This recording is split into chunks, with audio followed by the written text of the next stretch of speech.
Hi everyone, I'm Jane, and today we are going to do a reboot of Awaken at Dusk.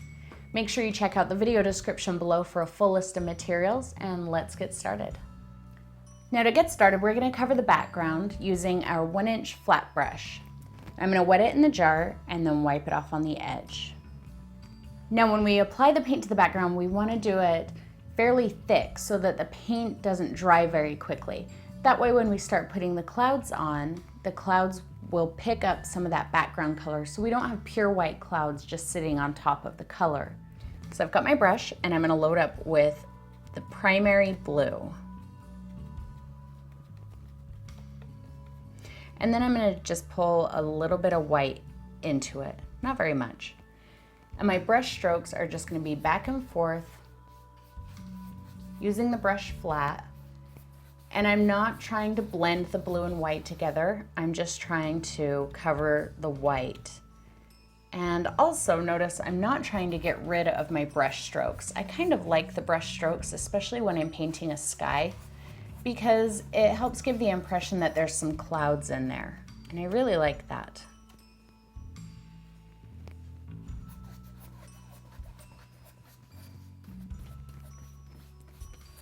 But I'm not spreading the paint too thin. This paint is fairly thick.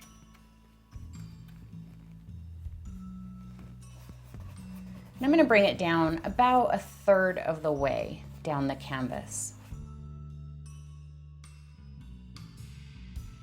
All right, now I'm going to transition into purple, and I'm not going to clean off my brush. I'm just going to go straight into my purple, and again pick up a little bit of white.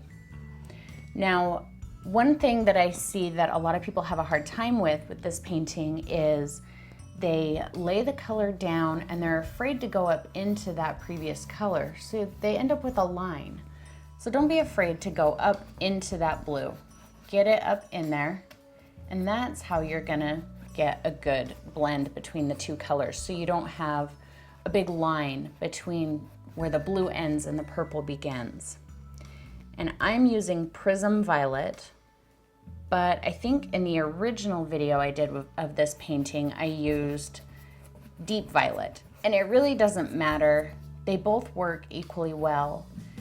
The thing you want to make sure of here when you're choosing a purple is you want to know that that purple is going to work well with your orange. That's the important deciding factor.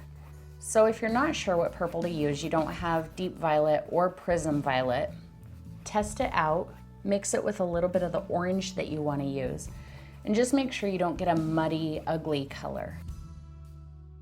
I'm just going to use the rest of this purple here. I feel like I used a little too much white there, so it got a little lighter than I wanted. So I'll just mix a little more purple in there. Now I'm about to where I want to start the orange. So I'm going to wash off my brush. And the reason I washed off my brush, even though it mixes well with that purple, is because I also had blue in there, and blue and orange don't mix well together. So I've got my brush, it's clean. I'm going to get a bunch of orange.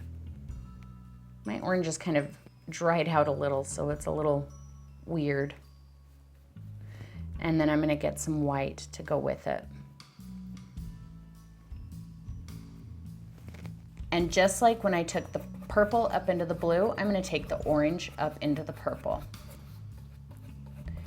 And this is Cadmium Orange. Don't be afraid to get it right up there in that purple.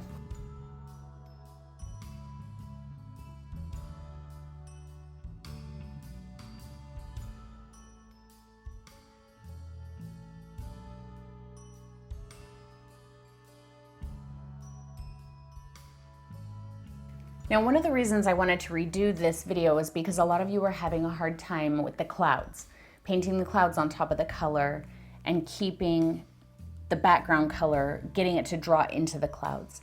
So as soon as you're done painting the background, notice this is still very wet up here. Just take a little spray bottle and lightly mist it. Don't spray so much water on here that it starts to run. Just a little bit of a mist, so that you can make sure that it stays nice and wet for the clouds. So I've got my large natural hair bristle brush and I'm using it dry. The reason I'm using it dry is because if I use it wet, it's gonna mix the white with the color too much and then it will just end up being muddy. So I'm gonna take my brush and just dunk it straight down into the white, get a good sized glob, and I'm just gonna start kind of scrubbing a cloud shape onto here. And notice it's picking up that blue, so I don't have a solid white cloud here. Make your clouds really irregular shaped. It doesn't have to be just a big puffy oval in the sky unless that's what you want. Once you're done scrubbing the basic shape on there, just very lightly dust back and forth over the bottom edge, and that will help soften that a little bit. Don't worry too much about your highlights or anything up in the clouds. We're gonna add those later.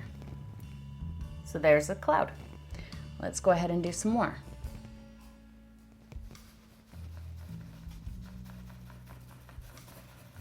See how I make them start out one size and then they get smaller and maybe they get bigger again. Just really irregular shapes. But always dust out that bottom. And then I just scrub over that line just a little bit more so I don't have a hard line inside of my cloud.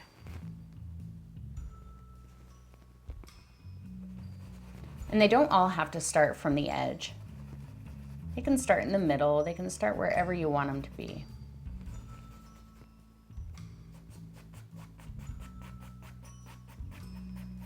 The pressure I'm putting on the bottom of the cloud when I'm dusting out that line is really just like this. I'm just barely touching the canvas. I'm not putting any pressure. Think of your brush as like a feather duster and you're dusting something very delicate. You just want to lightly brush away the dust, but you don't want to take the chance of knocking over or breaking whatever it is that you're dusting. And so you can even make your clouds larger so they overlap the previous ones that you did.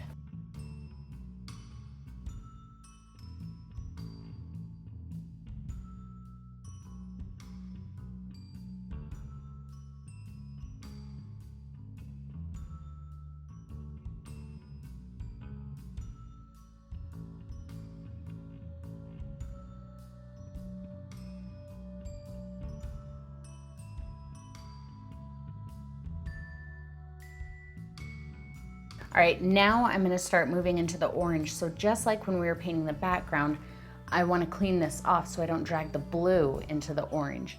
However, we wanna keep using this brush dry. So let me show you how we're gonna clean it off. We're gonna take a paper towel and kind of like the same motion we were doing with the clouds there, we're just gonna scrub it on the paper towel. So let's go right back into it.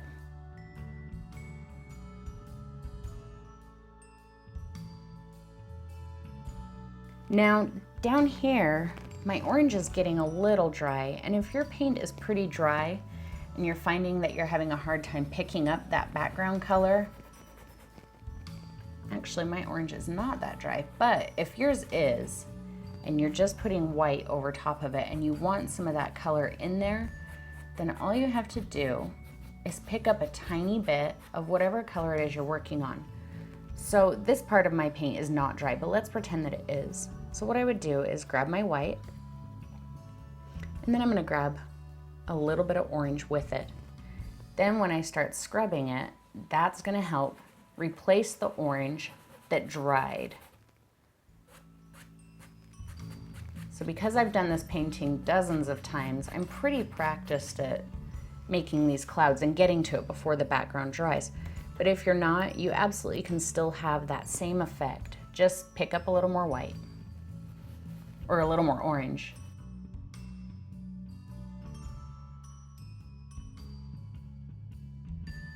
Now I'm going to use a smaller natural hair bristle brush. This one is maybe 3/8 of an inch. I think it's a little smaller than a 1/2 inch. It doesn't really matter, whatever you have, and if you don't have a brush like this, any kind of round brush, so long as it doesn't have a nice sharp point, will work. To make a puffy brush, you can absolutely make a puffy brush. Take a brush, a round brush that you don't like, cut the point off, and then just scrub with it. Get it wet and just scrub it back and forth on either a rough canvas or even the concrete, something. Just scrub with it a bit and get the ends of it totally messed up. And that will be a perfect brush for clouds. So we're gonna use this brush just a little bit different than we did the other one. With the other brush, we dunked straight down and we went straight to the canvas and scribbled in a circle. What we wanna do now is we wanna add highlights to the tops of the clouds. So I am gonna pick up a bit of paint, a little less than the other brush. See, just a little bit of a glob. So instead of going straight onto the canvas, with this one, I'm gonna lay it kind of vertical, about like that. And then as I make my scrubbing motion, see, it lays the paint right at the top of the cloud, rather than just creating another scribble of white over top of it. So again, a little glob. And you can add highlights inside of your clouds even. It doesn't have to be right at the top edge of the cloud. Just kind of add them wherever you want them. And this is the perfect opportunity if you have a cloud that you didn't like the way it was shaped, or it wasn't big enough, you wanted it bigger, then you can make it bigger in this part. And where I have this cloud that overlaps, just putting the highlight there reminds you that that's a separate cloud that's overlapped. It's not just a big scribbly mess.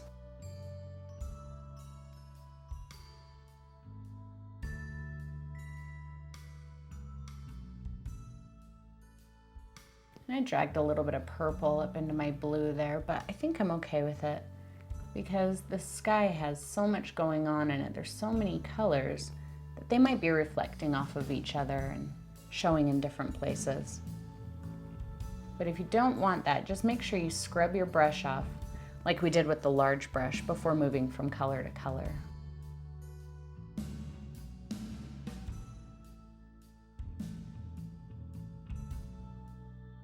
For example, there, I dragged too much blue down into my purple. I don't want that much blue in there. So I'm just gonna scrub off my brush real quick. And I just put it back over top of that, and it covered that little bit of blue.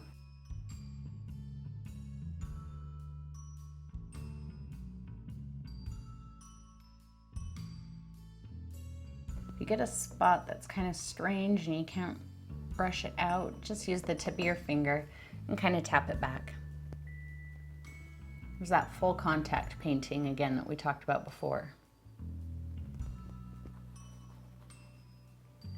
So one of the reasons that we're doing a reboot today, besides the fact that this is one of the paintings I get a lot of questions on, but one of the other reasons is because I've had such a difficult time trying to get my studio set up at home. The learning curve with the new equipment and the camera that I bought is steep. So I've been doing nothing but setting up and testing, and this is actually the second time today that I filmed this video. Apparently I didn't have my focus set properly on the first one and it looked terrible. So I am recording this again for you today. But the other reason that I'm doing a reboot is because I haven't had a lot of time to come up with a new video, like I said, but I came up with a super cool idea for something. I think it's super cool. I hope it's super cool. And it's a video series that I want to bring to you guys soon. And I had the idea and I went searching around on YouTube to see if anyone else was doing it. And nobody else is doing this. So I asked Google about it, and Google said that it had no idea what I was talking about. So I think this idea I have for you guys is really unique. I'm gonna clean off my brush to move down into the orange. I think the idea that I have for you guys is really unique and I'm super excited about it, but it's gonna take a lot of planning. So that planning kind of got in my way of thinking of a new video for you guys. So hopefully after I get this uploaded for you, I can spend time planning on that video again and get that out to you next week. If not next week, it will be very soon.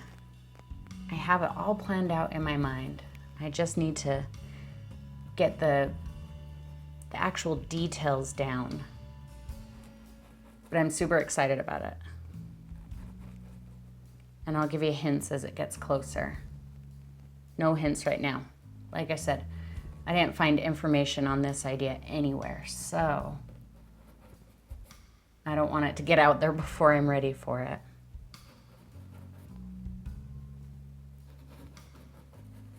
That's not to say that nobody has done this, but I wasn't able to find any information on it.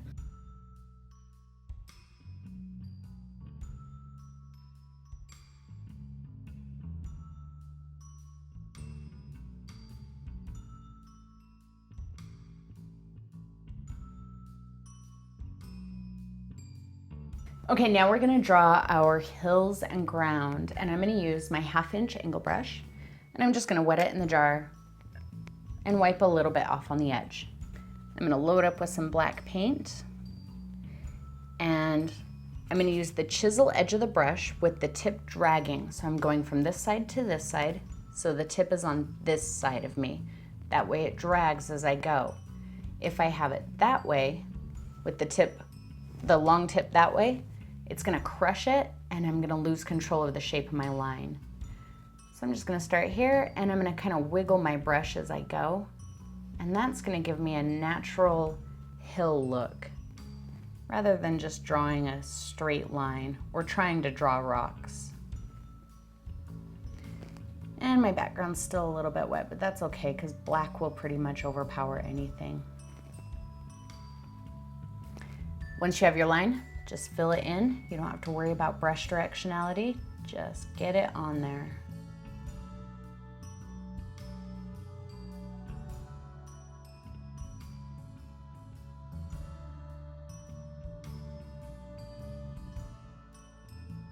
If you find you're having a little bit of a hard time getting your paint to push around, just get a little extra water on your brush. All right, now I'm gonna add some highlights to my hill. So I just grabbed a little bit of white. I still have black on my brush. And here I am gonna worry about brush directionality. I'm gonna kind of make it follow the shape of the hills a bit. And I know that looks really awful right now. Just kind of a big gray slash down the side of the hill. So after you do that, grab a little extra black and just smooth it out.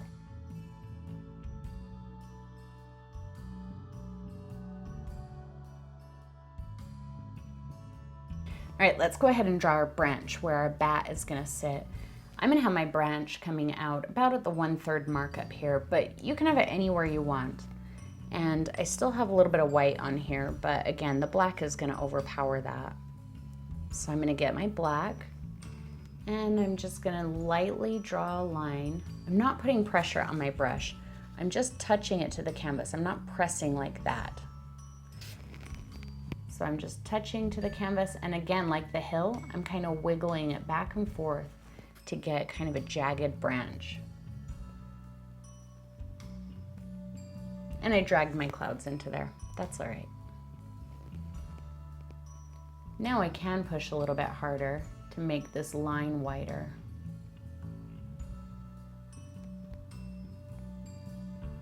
Still kind of wiggling the brush as I go.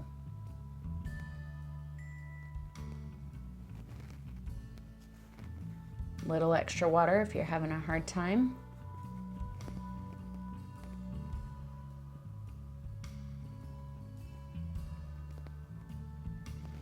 And then something I like to do to branches to make them a little bit more realistic and give them a little bit more mood is I like to give elbows on jagged branches. So see right here, it's kind of smoothly moving that way, and that one smoothly moves that way. But if I draw a little bit of an angle right there, that becomes kind of a jagged branch. And same down here. I'm going to draw a little bit of an angle right there. Anywhere it bends, I'm putting the angle on the top part. That's not something you have to do, but I really like to do that. I like the mood that it gives the branch.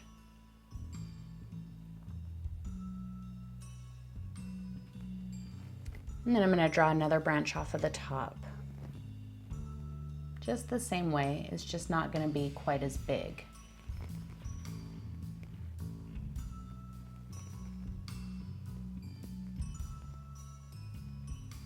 And I'm going to make sure I give it some elbows too.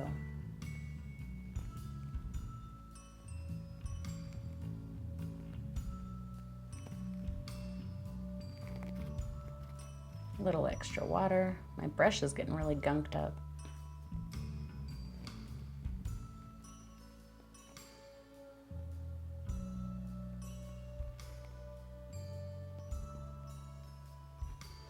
Okay, now I do actually want a third branch on here, but I'm not going to draw it yet because I want my bat to be right here. And I want to make sure that I leave room for him. So I'm going to draw my bat first, and then I'll come back and do the branch around the bottom.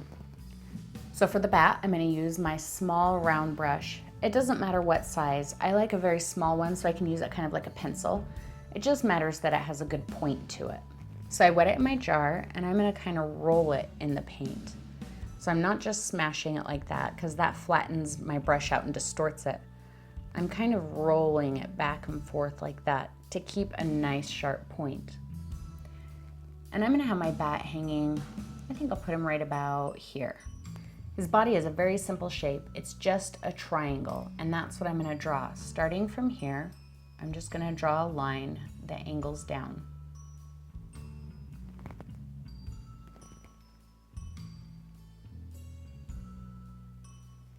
However big you want him. I might go just a little bit bigger.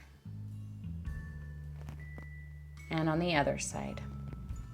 Make sure that your angle on the other side matches the angle here, but also don't make it coming from off of here. Leave a little bit of a gap for his feet.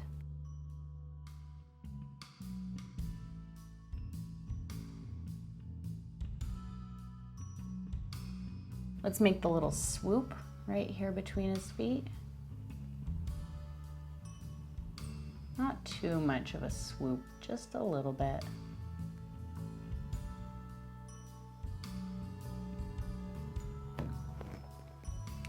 And then we're gonna draw the bottom of his wings, and I'm gonna make that kind of a chevron shape. So it's gonna come up from here, about to the center of the shape, and back down to this point.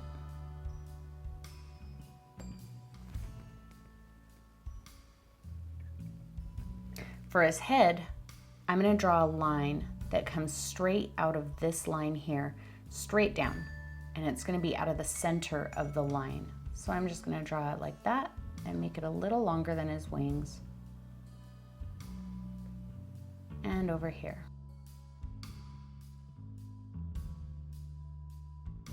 And then we'll put a little curve here for his head.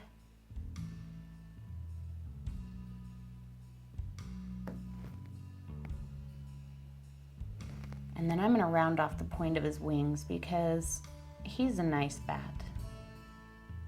And I feel like he deserves a little bit of a softer shape.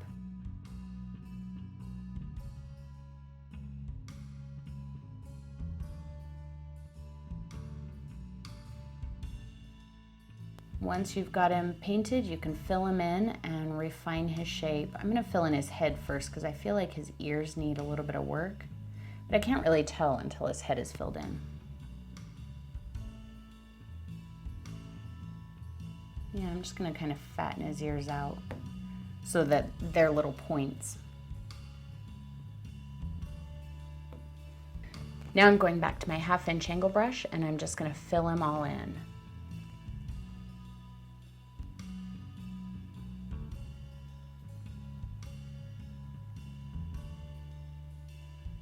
And my clouds are still quite wet, so they're pulling into him. But if yours are too, don't worry about that. Don't try and mix that out or cover it. Just leave it, just fill him in, and you can deal with that later.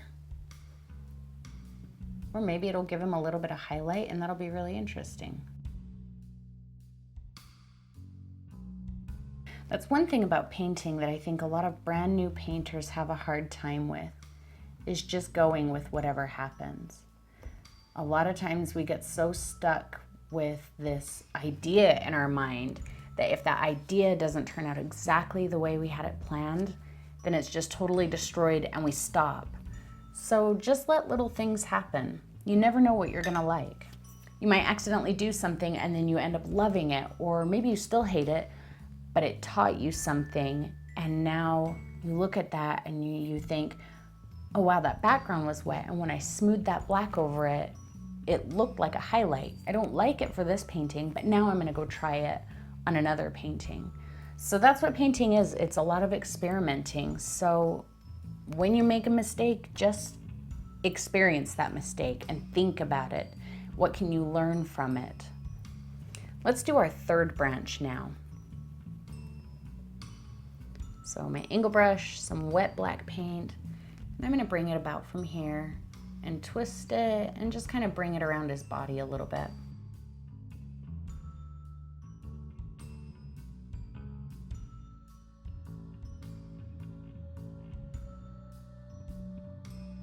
Okay, and now I'm gonna highlight these branches. So I'm gonna grab a bit of white, kind of like we did on the hill here, but I'm gonna just kind of slash it along the top.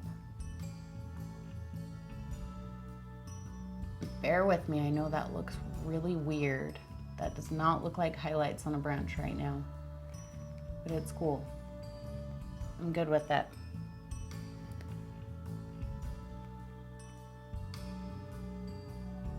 I'm mostly just doing it along the top edge of the branch. Now I'm gonna grab some more black and I'm gonna go back over the bottom edge where that was really sharp white and just kick that back a bit. And the cool thing about this technique is you can do this as many times as you want. If you don't like it, let it dry completely and come back to it later. Paint it over with black and do it again. I'm just kind of touching, just like dashing at it, kind of like that.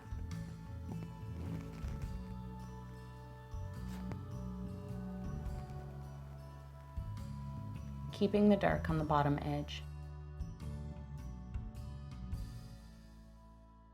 This technique that I'm doing for the highlights and the shadows on the branch is a really cool technique, and depending on the colors you use and the amount of time and attention you put into it, you can really make some realistic looking bark with this exact same technique. I'm just doing this pretty quickly. This isn't supposed to be a real realistic looking painting. But when I do trees that I want more realistic looking bark, I do this exact same technique. I just might layer more colors and do a lot more layers, put a lot more time and attention into it, but it's exactly the same technique.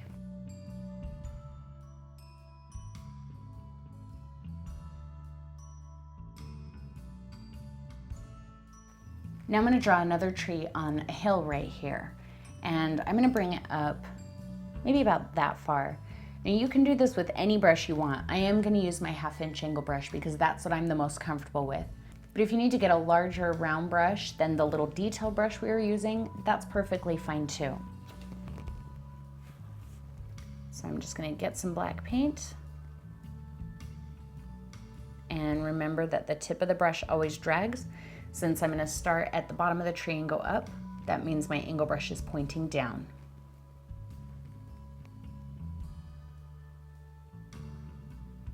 And just like all the other lines, I'm kind of wiggling it as I go to give it a natural shape.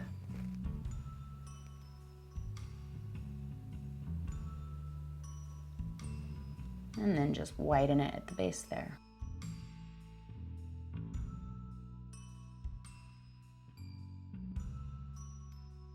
And I really like that the clouds are still wet and dragging into my tree because it's highlighting it without me having to work for it. plan out where you want your little bats. I'm gonna have some little bats on this tree. Maybe one on this side and probably one on this side. So I'm gonna bring a low branch out, about like that. And we'll add some more detail branches to this later. I'm just mapping out where my main branches are gonna be.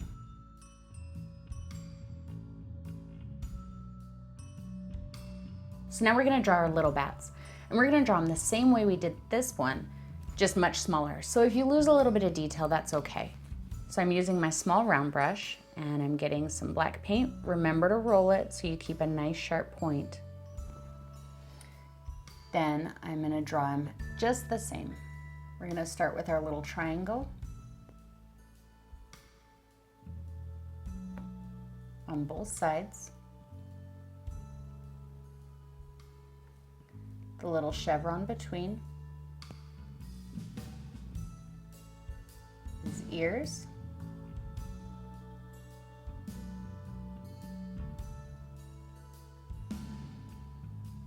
The top of his head. The swoop between his feet. And then we'll fill him in.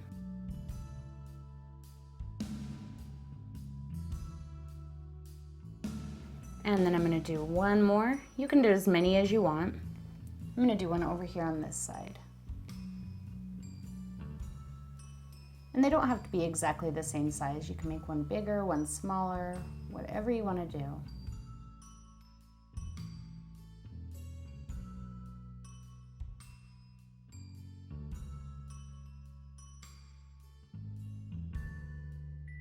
And again, because my clouds are wet, he's got a little bit of a highlight on him, and I can leave it or I can cover it up later.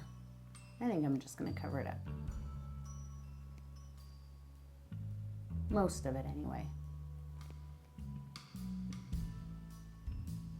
Careful about sticking your hand in wet paint like I just did. Now I'm gonna draw a flying bat, and I'm gonna put him right about here, swooping this way so it looks like he's coming in toward this one.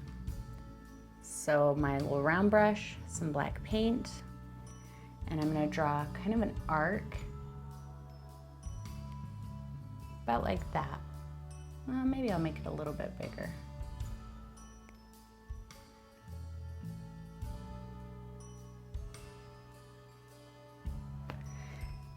And then, to make sure that I know where his head and his tail are gonna be and to make sure they're centered, I'm gonna figure out where the center of this arc is about, and I'm gonna make just a small line right there. And that is just so I know where his head's gonna be. Don't make it too long or else you'll have a line poking out of the top of his head. And then I'm gonna make another line coming straight out and down. All right, so his wings are 3 little scallops. And the first one starts here and arcs down, and then here, and the last one meets up there. So I'm gonna make the first one come out like that, and the second one about like that, maybe a little bit further out. And the third one is gonna meet up with his tail. Same thing on the other side. Give him his ears. The top of his head. And I like to smooth it into the wings so he doesn't have a hard angle right there next to his head. And then we'll just fill him in.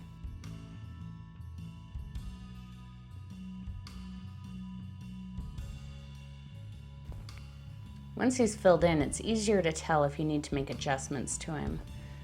I think this side is still just a little bit too small. I'm gonna bring that point out a little bit more. Swoop it back in.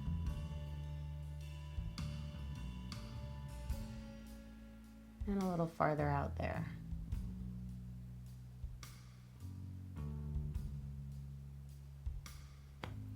I'm gonna do another one here, but I'm gonna make it a little bit smaller and still angled this way so it looks like he's coming into land.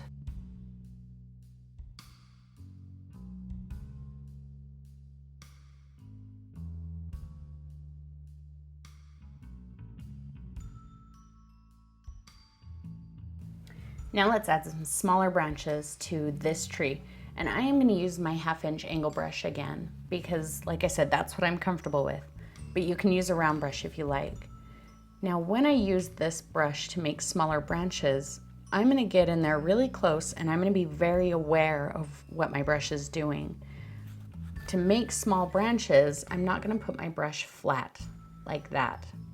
And this brush is kind of puffy. See how it's got some random lines? But I like that for this because it will help me make some really rough looking tree branches. But what I'm going to do is just use the tip of the brush like that. And when I need a wider line, I'll use a little bit more pressure. But that's about what I'm going to do. See how I'm just kind of using just a few hairs on the brush. But use a smaller brush if you're not comfortable with that. That technique really does take some practice, but that's what painting is. It's practice. So go ahead and practice it.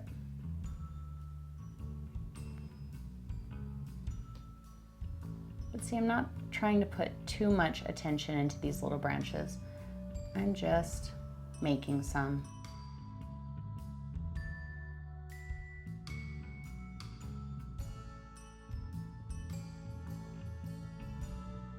If you are not comfortable doing that, do it with your round brush.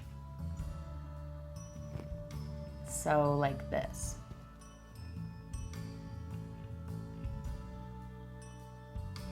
But I don't feel like the round brush gives me quite as much control. And the paint doesn't seem to last for quite as long with the round brush as it does with the angle brush. But I just want to show you your different options.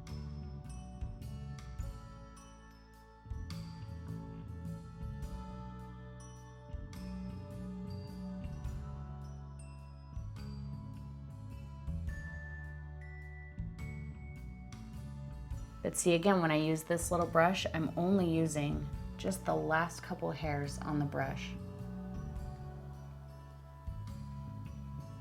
I'm using it like a pencil. And when you use a pencil to draw something very delicate, you don't really put super hard pressure on the pencil. I'm only using a few hairs of the brush. So a lot of times I'll have people tell me they don't like their branches because the lines are too fat.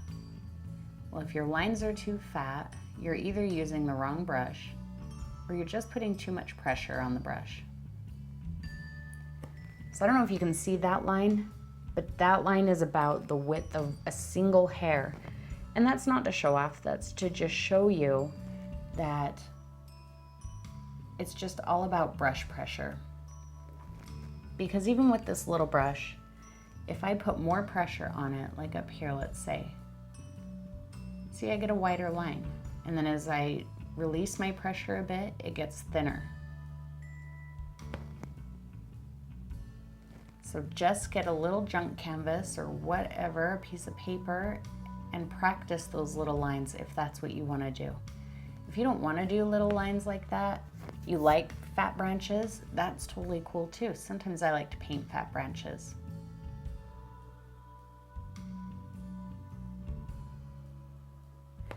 This is art, not math. You can do it however you want to do it.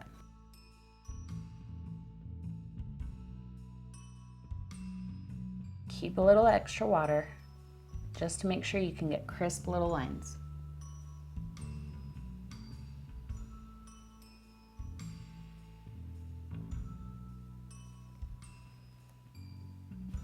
Now I'm going to use the same techniques. I'm going to add a few more to this main branch. I'm not going to do a ton because I want it to be fairly barren, but I'm just going to add a few little detail branches.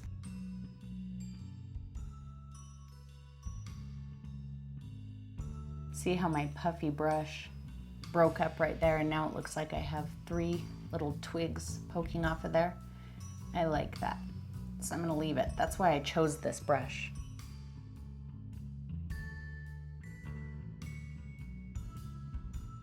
I also hear from you guys a lot that, you need better brushes, or, you know, the brushes you have don't do what you want them to do.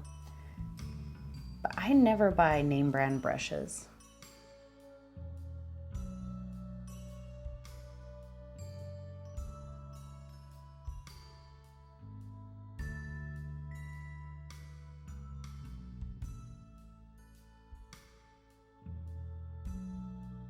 All right, I feel pretty good about this. I have one more thing that I'm gonna do and then we're done. And the first thing we're gonna do is give our main bat some eyes. So I've cleaned off my little round brush and dried it off on a paper towel because we're gonna use the end and I don't want water running down my hand. So I'm gonna dunk it in some of this leftover orange that I have. Just get a little blob and give him an eye.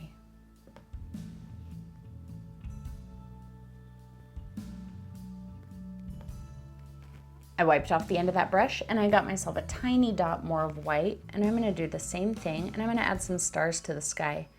Now keep in mind that the stars wouldn't necessarily show up in the brighter parts of the sky, so I'm gonna keep them mostly in the blue and going down a little bit into the purple.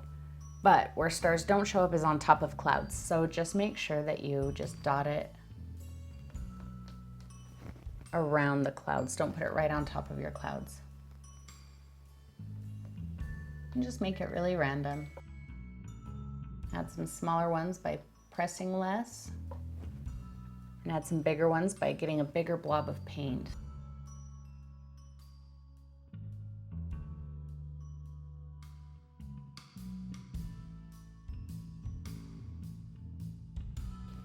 And there is your Awaken at Dusk painting. I hope you guys had a good time painting this with me, and I hope you learned a little bit more with this video than with the one where I didn't give verbal instruction. Take this painting, make it your own. Use different colors if you like. If you don't like the bat, do an owl, do a cat, do anything you like. But take the techniques and put them to work for you. Make sure that you like, comment, and subscribe so that you never miss a video. And as always, feel free to share your finished paintings on my Facebook page. There's a link in the description below. So thank you for watching, everyone, and I'll see you next time.